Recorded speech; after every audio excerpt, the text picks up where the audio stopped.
बिस्मिल्लाहिर्रहमानिर्रहीम। मोहतरम सामीन, अस्सलाम वालेकुम। आज मैं आपके सामने एक निहायत दिलचस्प वाक़या पेश करना चाहता हूँ जो नमाज की अहमियत और उसके जिस्मानी और रूहानी फ़वाइद को बखूबी वाज़ेह करता है। एक साहब ने अपने यूरोप के सफ़रनामे में लिखा कि वो नमाज़ पढ़ रहे थे जब एक अंग्रेज़ माहिर ने उन्हें कुछ देर गौर से खड़ा देखा।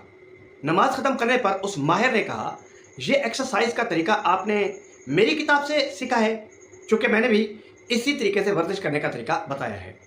उसने मज़ीद कहा कि जो शख्स इस तरीके से एक्सरसाइज करेगा वो कभी तवील, पेचीदा और सनसनीखेज़ अमराज में मुब्तला नहीं होगा। ये माहिर वज़ाहत करता है कि अगर कोई शख्स सीधे खड़े होकर फ़ौरन सजदे की वर्जिश करे तो उससे असाब और दिल पर मनफी असरात मुरतब होते हैं। इसलिए उसने अपनी किताब में ख़ास तौर पर लिखा कि पहले खड़े होकर वर्जिश की जाए जिसमें हाथ बंधे हों यानी क़याम, और फिर झुक कर हाथों और कमर की एक्सरसाइज की जाए यानी रुकू, और फिर सर को ज़मीन से लगाकर वर्जिश की जाए यानी सजदा। ये वर्जिश सिर्फ माहिरीन ही कर सकते हैं। जब उस माहिर ने यह बात की तो नमाजी साहब ने फरमाया, मैं मुसलमान हूँ और मेरे इस्लाम ने मुझे ऐसा करने का हुक्म दिया है। मैंने आपकी किताब कभी नहीं पढ़ी और ये अमल दिन में कम अज़ कम 5 बार करता हूँ।